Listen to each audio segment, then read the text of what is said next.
All right, now watch your step coming down here. This is pretty tight quarters. Yeah. Hey, take your time. How deep will we go? Well, it depends on what the ship's sonar is telling us about activity in the area. You might be just below the surface. You could be as deep as 150 feet. Oh, Ian, I can't believe you did this. I mean, it's like magic. I asked you to do this. I made a wish. You waved your wand, and here we are. Well, you are a woman worth doing magic for. Will we be able to hear them? Well, with luck, the hydrophonic sound switches on as soon as you're submerged. Oh, my gosh, I already feel like the luckiest girl in the world, but if we could hear them sing... You know, I know you've gone through a lot of trouble and expense to make this expedition happen, but you do understand we can't guarantee there's going to be whales in the area this morning. Oh, no, we understand. We just are hoping for the best. I usually hope for passable. Well, if you're ready then, huh? Yep. Thank you. Well, bon voyage. Bon voyage.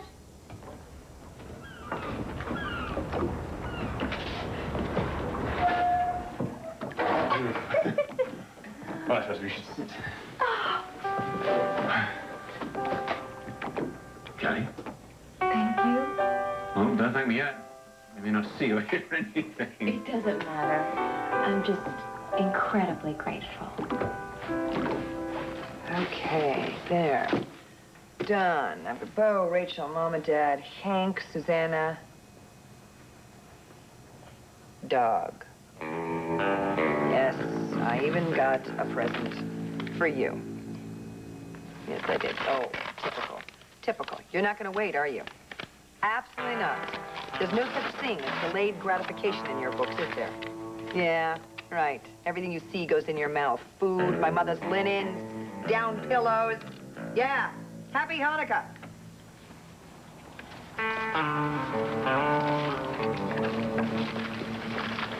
Gave the dog a present? Well, I gotta get my lovin' from someplace. Merry Christmas, you ungrateful cur. Peace on earth, goodwill to man and dog. Ooh, I'll get that.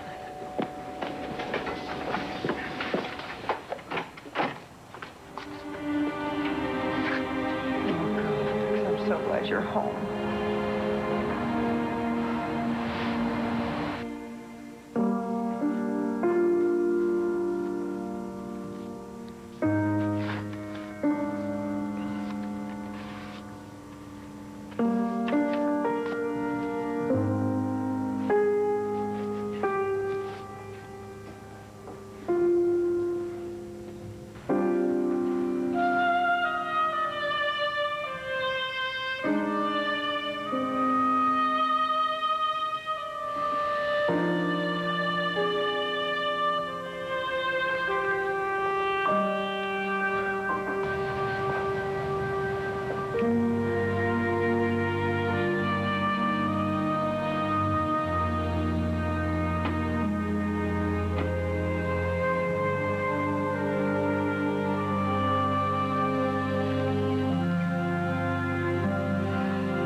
I guess you're here to pack up your things and leave for good?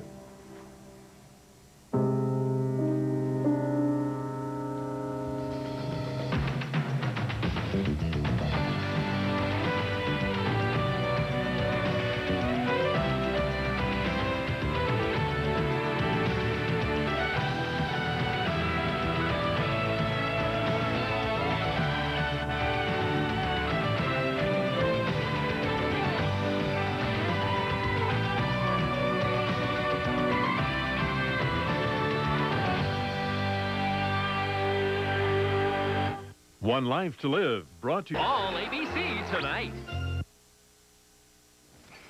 I couldn't stay at the Very Merry Bayberry Inn another minute. The Manic Carolers started before breakfast. I don't like music in the morning. I don't like noise in the morning. You're starting to sound like me. I don't know how to take that. Badly. I'm the guy who stole Christmas from the Grinch. Well, then maybe I can find the peace and quiet I need here. I have to think things through. What's to think about? He said we had to act like a regular family or you would walk. So I tried to be a regular schmo, you know, do regular things with my regular wife. And I went as far as I could go. But I went as far as I could go. Just accept that. I do accept that. I think. But whatever choice I make now affects more than the two of us. I have to figure out where Star's best interests lie. That's the bottom line for me.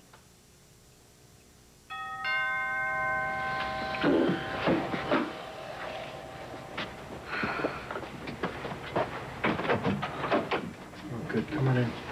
Come on. Glad you're here, sis. Explain it to her, will you? Happy to. Explain what? Me. Explain me. Tell her how she should get away from me while the getting is good. Tell her how she would be better off far away from me.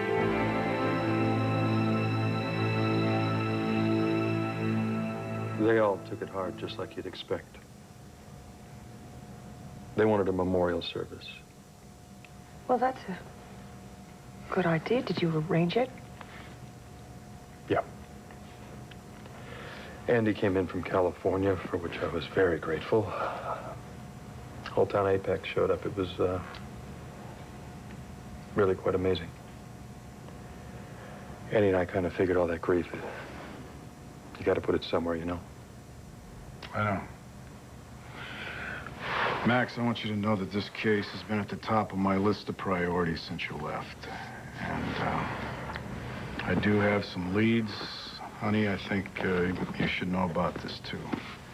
I got a court order and I subpoenaed some phone records. Whose phone records?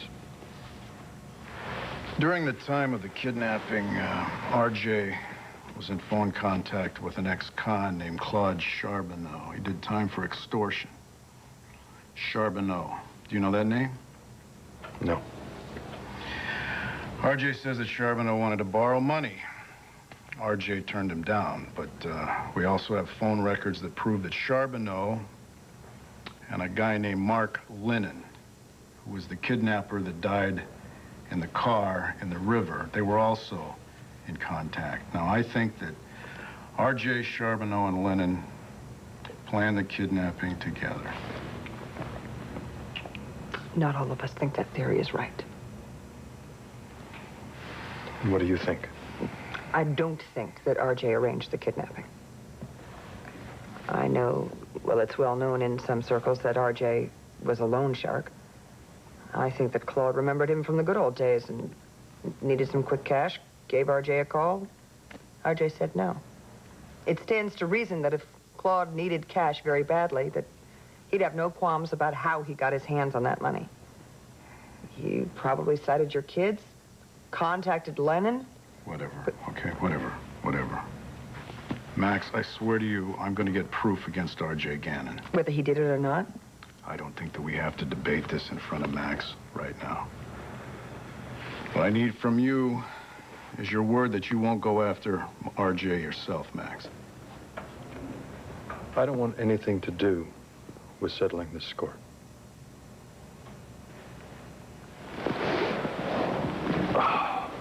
Please understand, I truly want you to find whoever did this and see them punished. But I can't hang on to this. Not in my mind, not in my heart. My kids are gone, they're dead. And after something like that, I don't know how I'm supposed to put one foot in front of another.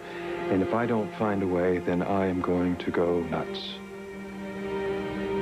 Obsessing about this, thinking about this day and night, trying to track down the guys who did this is not the way for me, and so I just have to let it go. Max, if there's anything that you need, anything I can do anytime, I want you to call me, all right? Thanks. Okay. I'm gonna head back to the office.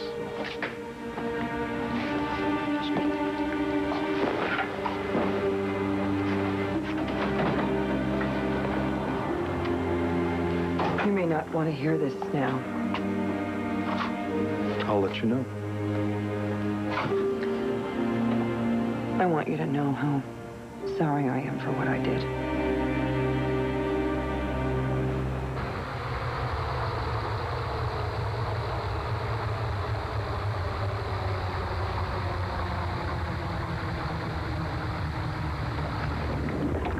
Oh, cool. We are a moat on the vast ocean, like plankton floating in the currents. Yes, but I'm pretty sure we are still tethered to that ship upstairs. Upstairs.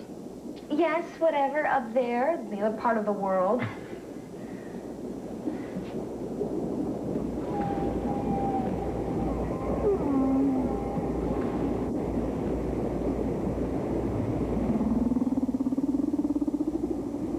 The ocean has its own voice. Listen. I can't hear anything. What is it? What I most wanted to hear in the whole world.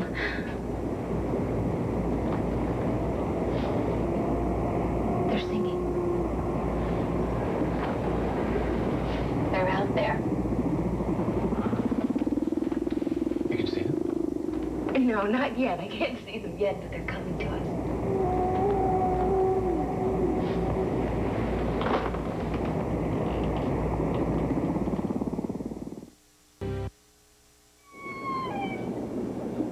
Oh my God, there they are.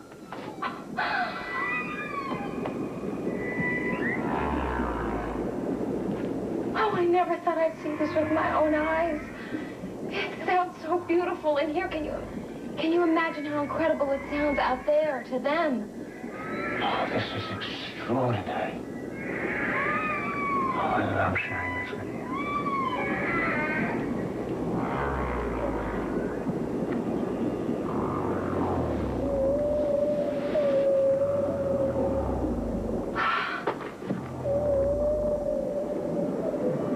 Oh my gosh, I don't think ever in my whole life have I felt so fortunate and blessed as I do right now. Ian, look. Oh.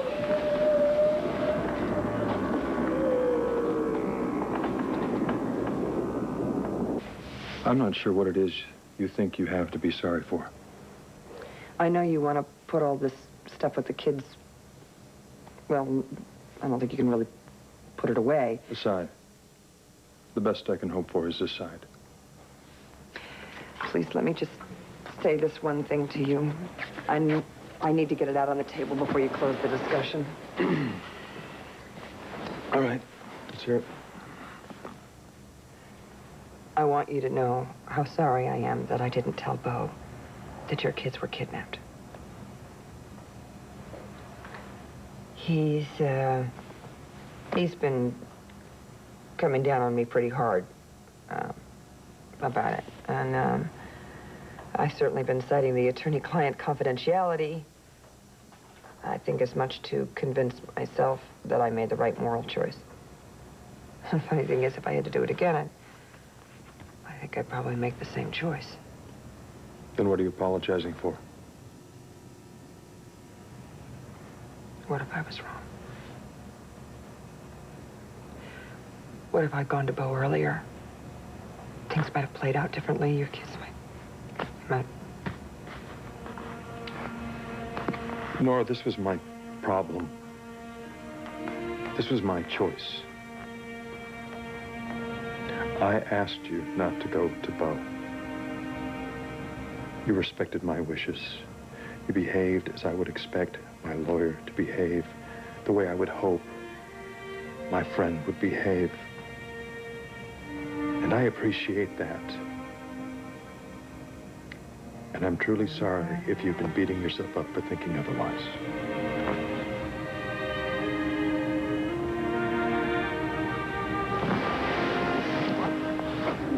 What's this about? Thank you for your generosity. I'm many things, Nora, but generous is not one of them. But I do know what is right. And you did right.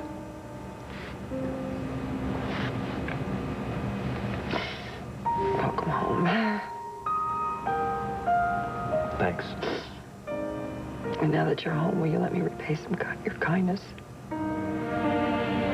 There's nothing to repay. Well, then promise me something, will you? Depends. When you need a friend. And I know you will. If you want someone just to listen or not to listen, just to sit there and be quiet with you. Or if you need someone to have a couple of laughs with. Will you call me?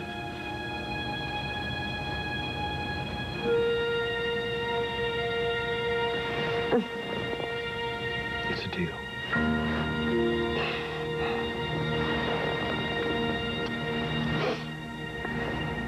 You want to shoot yourself in the foot? Be my guest. I'm not giving you the gun. I found this tucked in Star's bed after Todd picked her up, and I thought she might need it. Oh, I don't think she's gonna need that. She's pretty much cornered the market on stuffed animals. But I don't know how she spent the night without this one. Well, I'll go take it to her. Thanks for bringing it by. Oh, don't mention it. I know how you hate to.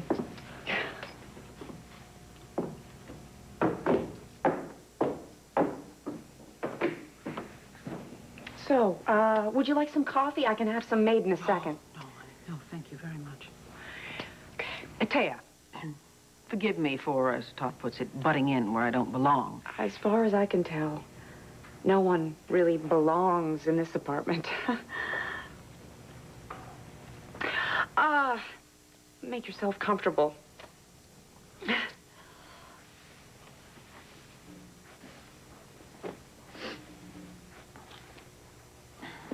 So, let's have it. I'm, working on it. I'm sorry. And that must have sounded hostile. No, not at all. Obviously, I had hoped that when you and Todd came back from your few days away, you would have had a wonderful time. Clearly, that's not the case. Did he say anything to you when he came to pick up Star? Not one word. What happened? Nothing that I hoped would happen. There's the problem with hopes and expectations. How does he do it? Which it? How does he live his life without love?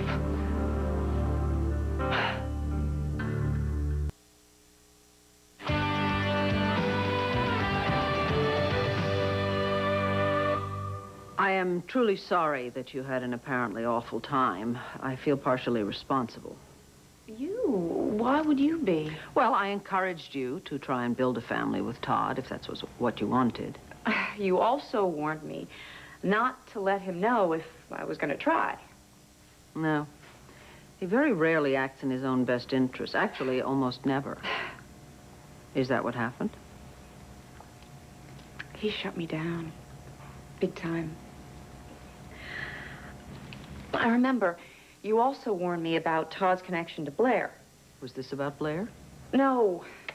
Oh, no. I don't really think so, but I've been meaning to ask you. Were you at their wedding? Yeah. And did he love her then? Yeah, I think he did. Not that it was easy for him. Well, can you tell me about it? You really want to hear this? Yes. I just want to know. Taya, it was a time of enormous upheaval for Todd, even by his standards. He had just found out what his father, my father, had done to me when I was a little girl. Do you know about that? I have the essentials, yes. Todd came to see me the night before his wedding. He was, to put it mildly, beside himself. Said he was insane to think that he could ever escape the fact of being Victor Lord's son, that he was doomed to a life of malevolence. he still pretty much believes that. Mm-hmm. Well, I told him that I didn't believe in any of that nonsense and bad blood and family curses and all that stuff he was talking about, that I think we make our own future, and that if there was no hope for him, then obviously there was no hope for me either. So he found hope, and he married Blair. No, he found courage, and he married Blair. And when he came back from Ireland, where his life had been saved, and he had been treated with unbelievable kindness and generosity by total strangers, I think he really had some sort of hope for his future and his family. And then he found Blair with Patrick. And I think he immediately decided that whatever humanity he had experienced in Ireland was an aberration. Life is just one big slap in the face after another. Whatever had been kindled in him in Ireland was just reduced to ashes. So, you think that part of him is dead? Oh, I don't know. I hope not, but... But you don't think he can ever love again?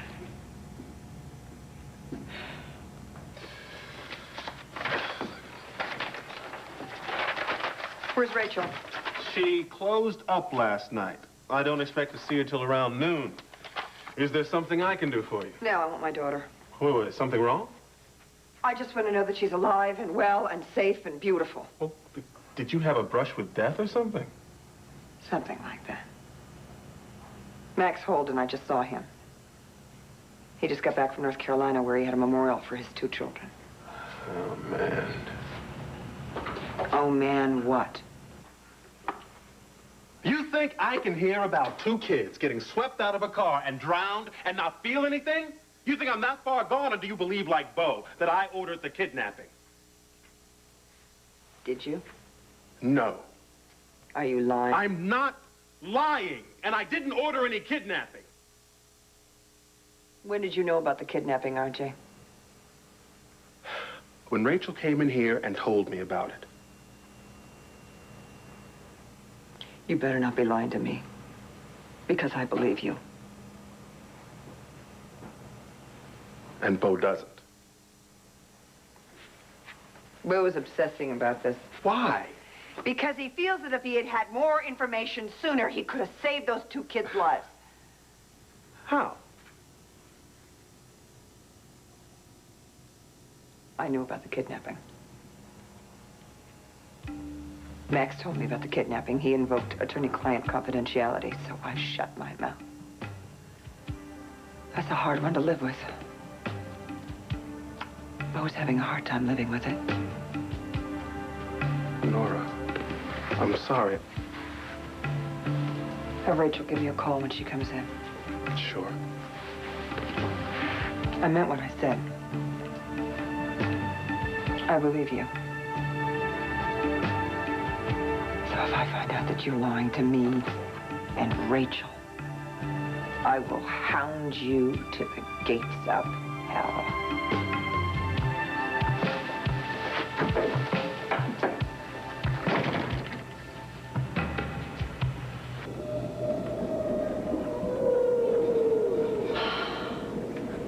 This is so incredible. I feel so privileged. I don't know if I'm going to ever be able to thank you enough. Well, all I did was make a few phone calls. Oh, no. You know what? Most people would have thought I was out of my mind to ask to do something like this, but you took me seriously and you made it happen. I take you very seriously. And I would do anything for you. Surely you don't understand how rewarding it is for me to see you smile. I guess not. Ian, what are they doing out there? What are they thinking? What do they feel? When they sing to each other, what are they singing? And why does it sound so sad? I mean, do they miss the earth? Or are they sad because they've been separated from us? I don't know. I don't know, but I feel as though I've left it all behind me. The worry about Aunt Dorian and my mother, and the horrors in her past. All I can think about right now is how much I love being here. You know what? This place, with a hot place, a little couch and no need for curtains, this could be a pretty cute apartment. Now, it'd be a starter, of course, but, you know, then we can move into the Nautilus. It's yours. Okay, I'll make some calls as soon as we get to the surface. You'll have it by tomorrow, day after at the latest. I wish we could stay down here forever. I would like nothing more.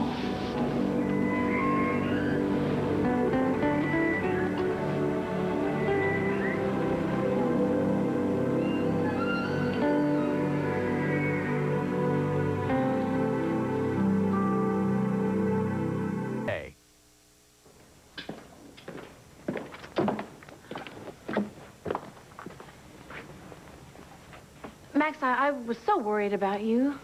Nobody knew where you were, and when Renee called Bascom and said that you had disappeared after the memorial service... Well, I'm here now. I'm fine. How did it go? About like you'd expect a memorial service for two toddlers to go. Here. Some coffee? Andy flew in. Antonio couldn't make it. He was in the middle of exams.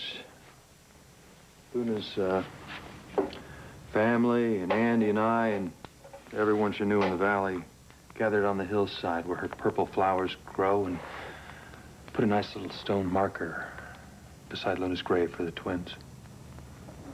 Sounds beautiful. Oh, yeah. I couldn't bear babies beside her, so I buried her treasure box. Filled with all the little things she'd collected since she was a little girl, things she wanted for her children. All the things that represented her joys and hopes for herself and for her children. Yep. All right there in the ground. All in Apex left it all there. Didn't bring anything back because I can't be trusted with it. I lose it all.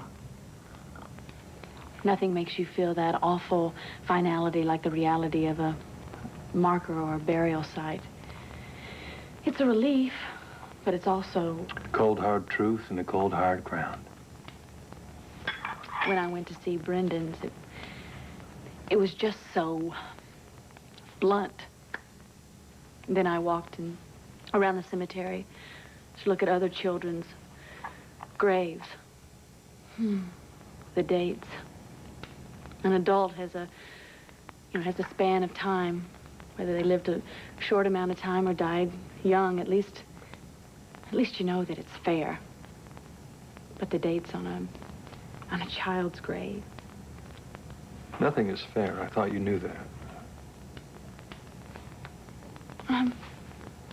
I'm just so sorry, Max. If there's anything that I can do. There's nothing to do. Tell me, what's happening with you? Well,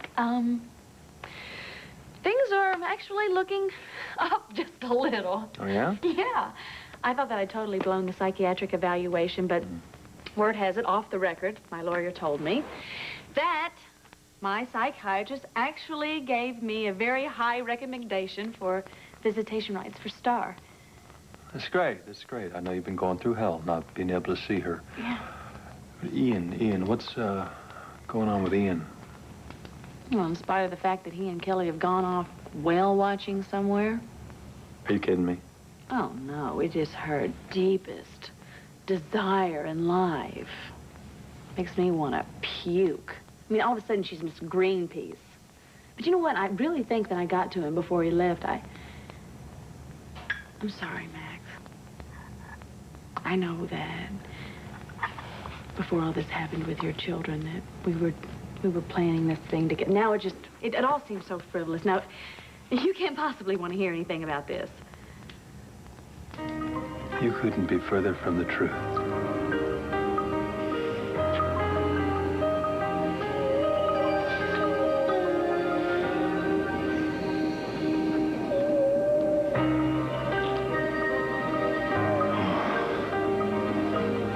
I think I'm falling in love with you. I don't know what to say. You don't have to say anything. Just know that I fully intend to do everything I can to make you fall in love with me. I like the sound of that.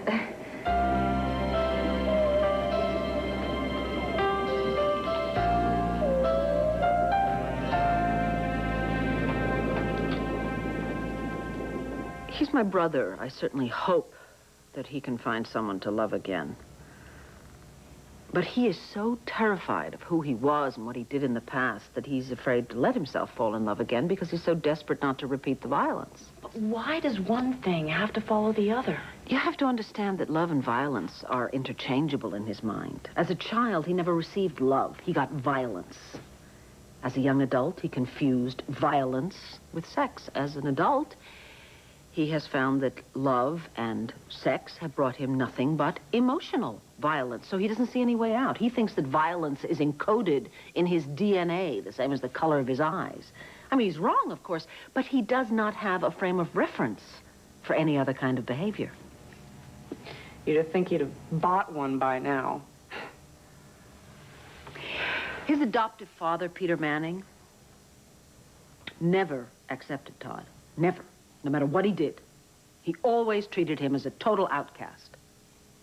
And his method of parenting was brute force. His reaction to any kind of opposition was to raise his fists, even against his son. And as Todd got older, especially against his son. Peter Manning sounds like a pretty scary guy. Yeah, he was. And the effect on Todd, of course, was that he grew up fulfilling his father's most miserable view of him. He trusts no one. Well, he started to trust Blair. And then, of course, in his view, she betrayed him utterly. So now, the only person he trusts, the only love he accepts or gives freely, is to his daughter. Yeah, to Star, I know.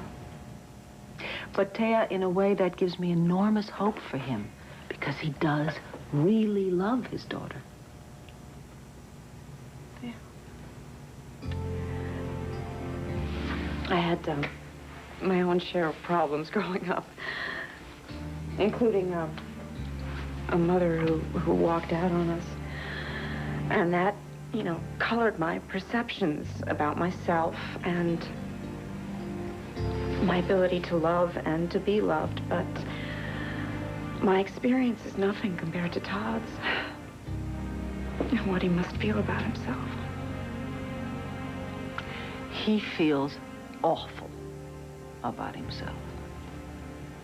And without argument, he did some unspeakably awful things in the past. But I know that there is something very good in him, because no one else exacts the kind of penance from him that he does from himself on a daily basis. I'm beginning to understand why he shuts down. But he's wrong. He's so wrong. I won't let him hurt me, Vicky. But I want so much to make it work between us, you know. But am I fooling myself to think that he can get through all that fear and anger? I mean, should I risk believing that he can change?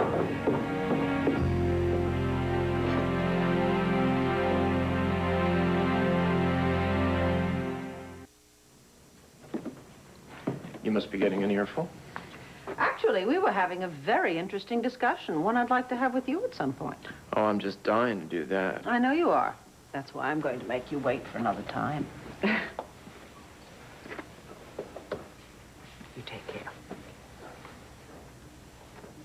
Vicky, you know, you don't gotta go now.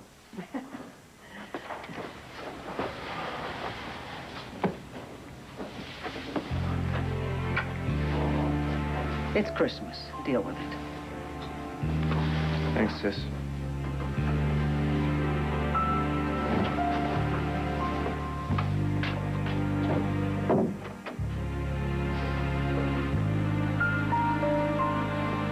You know, I wouldn't take anything she says so seriously. You know, she's,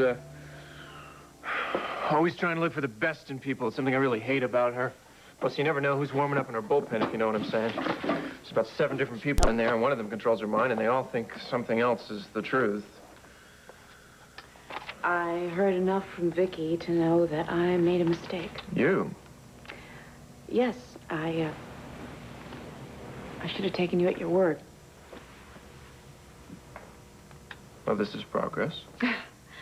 When you said you can't go any further in our relationship, I thought you meant you didn't want to. Well, that's exactly And what I now meant. I understand that you literally meant can't.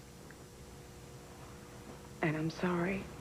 That's sad. I'm very sorry. Don't pity me, Delgado. That's the last thing I need.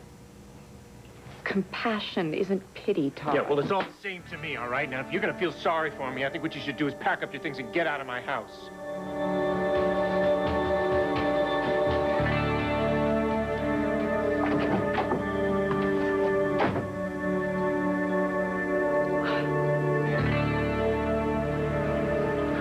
Hey, man.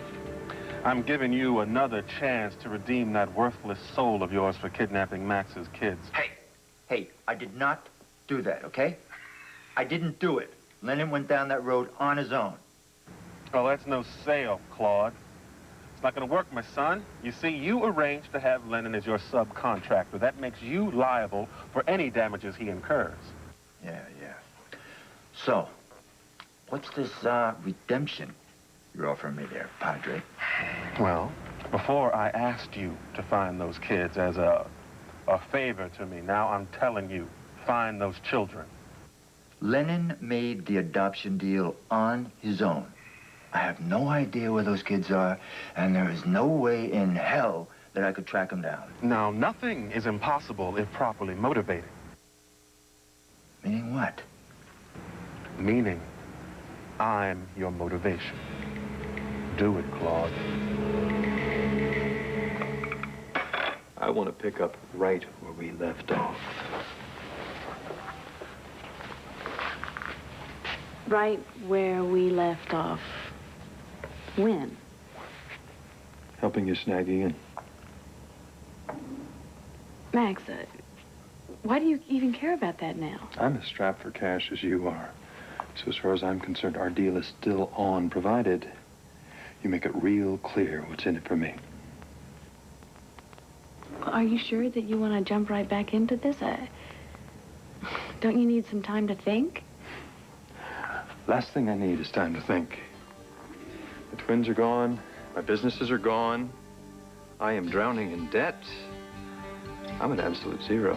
I got nothing left to lose, so you tell me. What do I have to think about?